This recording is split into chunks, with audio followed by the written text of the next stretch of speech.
Welcome to the Make Meaning podcast.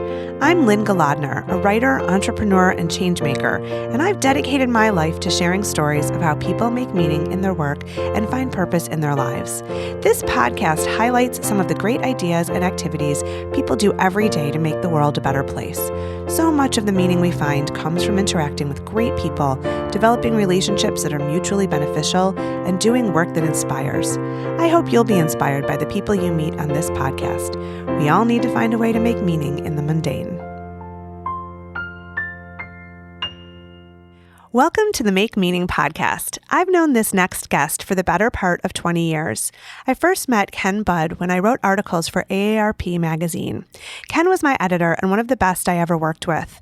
We've stayed in touch on LinkedIn through the years, and recently I noticed a new venture that Ken was launching, the 650,000 Hours newsletter. Ken Budd has written for the New York Times, National Geographic Traveler, The Washington Post, and he is the Everyday Heroes columnist for the Saturday Evening Post. The author of an award-winning memoir entitled The Voluntourist, which was published by HarperCollins, Ken has appeared on TV and radio, won awards for his writing, and traveled the world volunteering as a way to find meaning and purpose after the unexpected death of his father. I am so honored to welcome Ken to the Make Meaning podcast. Ken, thank you very much for being here today. Oh, it's wonderful to be here. Thank you. So, wow, you have such an impressive list of accomplishments and publications. I'm not even sure where to start, but I'd love to dive into your most recent project, 650,000 Hours. So this was named after the average human lifespan, which amounts to 650,000 hours, right? Yeah? Yeah, what happened there was when I was volunteering around the world, which wound up being part of my book, I was in Ecuador, and it was this scientific project, and I met a woman there. She was from the UK, and she was part of this research team. And she had loved science, but she had been working for this government contractor, and it was Bill Bryson's book, A Short History of Nearly Everything. And on the second page of that book, he says the average human life, a long human life, lasts about 650,000 hours. And this woman, Anne, she read this, and she thought, what am I doing? She said she was in a meeting at work, and she looked around the room and she said, why am I giving you people one of my hours? And she went back to school and she became a scientist, and she was romping around the rainforest now with these college kids. And it was all because of that number, 650,000 hours. Yeah. Wow. So tell me about the newsletter. How did it come to be, and what is your vision for it? Well, it started, I'm working with two co-producers to develop a digital series called 650,000 Hours. And originally I had blogged a little bit, and once I started freelance writing, I was thinking, well, I can sell these stories. But what happened was I was receiving other people's newsletters, and I really liked it. And I was just coming across so much material on kind of living your best life, on seeing the world, on these sort of amazing people. And that's when I kind of thought, there's a lot of stuff that I could be sharing here. So I write a little essay of my own, and then it's really my recommended reads on these various topics. Okay, very cool. And so where do you want to take it? Do you have a vision for how you might think it unfolds, or how it might grow into something else? We've just started, so it's only been a couple issues. But I got to say, as a longtime magazine editor, I like the idea of creating lineups. I miss that part of it, so that's been fun as well. So, at this point, it's really just getting the word out and building up the audience, and we'll see where it goes from there. Well, that's awesome. Before we finish our conversation, we're going to give information to our listeners so that they can sign up for it, and we will include it in the show notes as well. So we want to get lots of people reading it. But I wanted to know a little bit more about your globetrotting adventures volunteering. So can you tell me a little bit about sort of what inspired you to start doing that, and some of the highlights of places you've been and places you volunteered? Yeah, it was really serendipity. I never set out to volunteer around the world. As you mentioned, my father had died, and it was a real shock, and I had just turned 40, and there were some issues kind of going on in my life, and it was through my job. This email came around about volunteering in New Orleans. It was about 9 months after Hurricane Katrina, and without even thinking about it, I just was like, yes, I'm going to do this, and that sort of started something. And then I went to Costa Rica, and my wife and I worked at a little rural elementary school, and then I wound up in China, in Kenya, in the West Bank, and in Ecuador. Mm-hmm. Wow. Were there any highlights that you want to share with our listeners, or favorite memories that you found most inspiring or that really changed you? Yeah, it's funny when you're in the heat of it, at least for me, it's a real culture shock in some ways, especially in China, because I worked at it was a special needs school. Mm-hmm. And, I have no experience working with special needs kids. I don't speak Chinese. So you can imagine, Mm-hmm. what an asset I was to the operation there. Yeah. so in the Uh-huh. moment, you're just sort of like, oh my God. Like I actually wrote in a pad culture shock overload because I was just so I always found there was a processing point. Like you got home and Uh-huh. that's when it was like, oh my gosh, this was a really amazing experience. But Huh. what I found, particularly there too, was you're there for a certain job, and I was primarily paired with this one little boy who he had developmental disabilities, and he just needed individual attention. He needed someone to Mm-hmm. take him places. They were trying to help him improve his motor Mm-hmm. skills. So Mm-hmm. you think you're going for that, but I always thought the benefit was that you're just connecting with people. Like these teachers there, they worked Mm-hmm. really hard jobs, and I was there with a friend. I always thought like we were a break in their routine, and they would try out Mm-hmm. English phrases, and they got a little English dictionary. And I heard after Mm-hmm. we left, they said, we seem to laugh more when we have Hmm. volunteers here. So, and I found Hmm. that everywhere I went, you think you're going for this one thing, but there's actually this intangible thing that's happening, and people are Huh. learning about each other. Yeah. That human connection feels really important at a time when we're so digitally connected, but maybe more alone in Yeah. real time, Do you find that you learn certain truths about life or about yourself just by going to these different places and seeing the shared interests or shared values of humanity? Well, that's a big part of it because what you find too when you travel is that people have as many stereotypes about you as you do about them. So Uh-huh. when you're just Uh-huh. talking with people and you're eating with people, and these barriers start to come down, and you realize that we're all basically the same, which sounds like a cliche, and it's very we are the world, but it's true, and Yeah. I found that again and again. Yeah.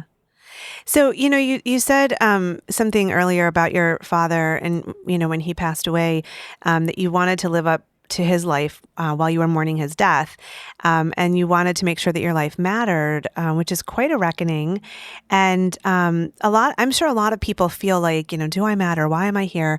But may not actually act on it. So I wonder what prompted you to want to take action. You said that you got this email about New Orleans and you just said, I'm going to do it. Was it your dad's legacy? Was it, what was it that spurred you to action to make sure that your life matters? Yeah, well, I think in part, I was grieving, and it's almost like occupational therapy. Mm-hmm. Both writing the book and going and doing all this traveling. And when I was in Costa Rica, and another volunteer told me that you only learn about yourself when you're outside your comfort zone. And then I think Hmm. he's right. And that was partly what I was doing as well. I used to joke that, when you're going through a life crisis, you can't just Mm-hmm. stay where you are. And no one ever says like, I'm really struggling. I had to go to Disney World. No one says that. You have to kind of, you go somewhere where you're challenged and it's totally different. And when that happens, you see yourself in new ways, in ways that you wouldn't Hmm. if you were just, sitting on the Barca lounger at home. Yeah, yeah. Do you feel that action leads to more action, like taking that first trip and the way it made you feel and the clarity and the insight that you gained led you to the next and eventually to become, somebody who's really willing to go and do and volunteer and that kind of thing?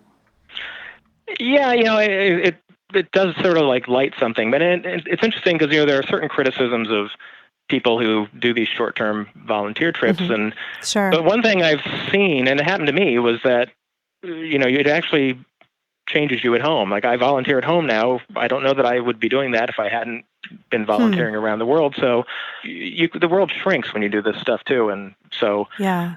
I feel more connected to my home, but I also feel more connected to the world, and it's funny too. Yeah, I mentioned how we see each other differently. That happens too, just volunteering at home. I'm exposed to people that I wouldn't be exposed to otherwise.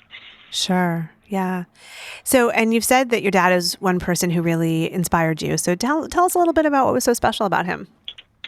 My dad was a special guy. He grew up extremely poor here in Virginia and in the rural parts of Virginia, and never went to college, but he was really smart and he was ambitious and he worked twice as hard as everyone else. And he worked his way up to like upper management of like a lot of big electronics companies.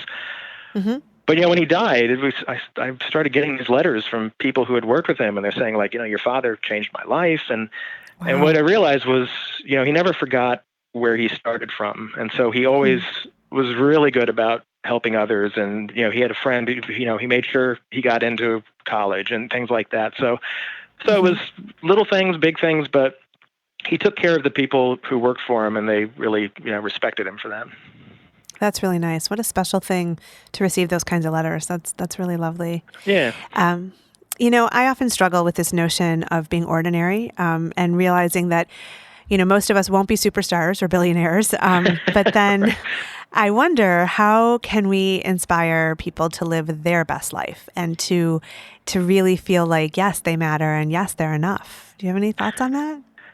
Yeah, well, most of us, I would say, most of us aren't Bill Gates. We're not going to write a check for $20 million to some organization. But, I started this, as you said, kind of thinking I wanted to live a life that mattered. I felt like my life didn't matter. And then you kind of realize, well, duh, every life matters. But, one of the things I found again and again was that there's really power in small gestures. And we don't necessarily think that. But, when I went to Costa Rica at this school, the guy who ran the local program there, he was a local guy. He said, in a lot of developing countries, parents will send their kids to school instead of to work if foreigners are there, because, well, if foreigners are there must be something interesting going on. So, sometimes you make a difference just by showing up. So, yeah. And I saw a study not too long ago about actually when a stranger looks at you and smiles, it actually has a physical effect on your, your mental system, your emotional system. So just looking at people, acknowledging people, the smallest things really do have impact. It's interesting that you say that. I remember when I was a kid, there was this one bully. Everybody has a memory of one. And he tormented me through middle school. And when we were going to high school, a girlfriend of mine said, when you see him on the first day of high school, just look him in the eye and say hi and say his name. And I was like horrified. But I did it, and he was stunned because he didn't have that impact on me again. And he never bullied me again because I just looked him in the eye and I smiled and I said his name.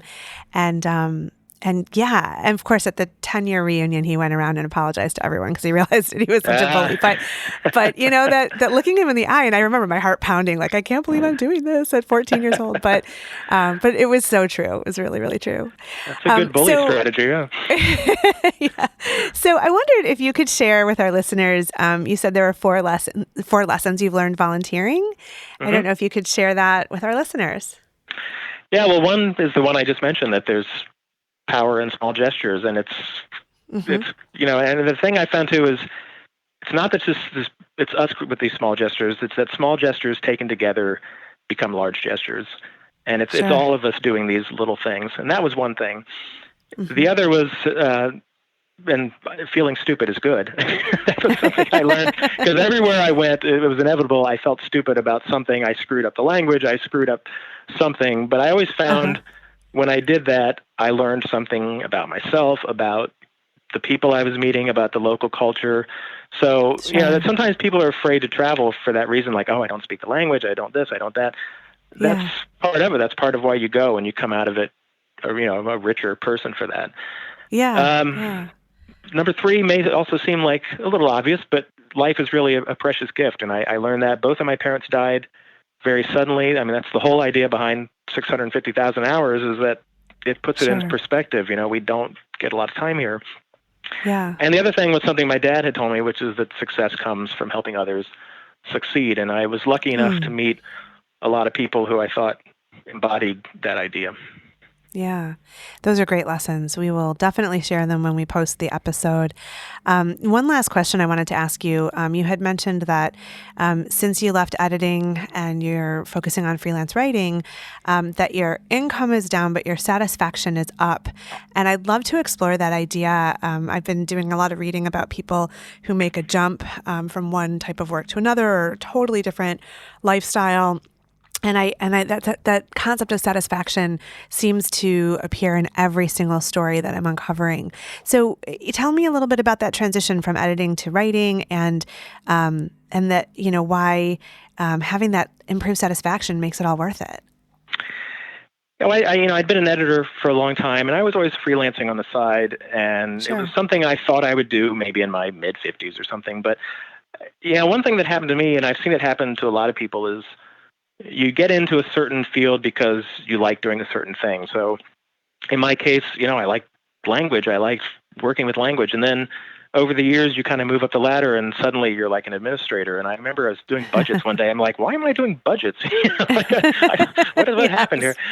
So after my mom died, I wasn't crazy about the job I was at. And my wife had said to me, well, why don't you just quit? You can always get another job. And I was like, oh, well, she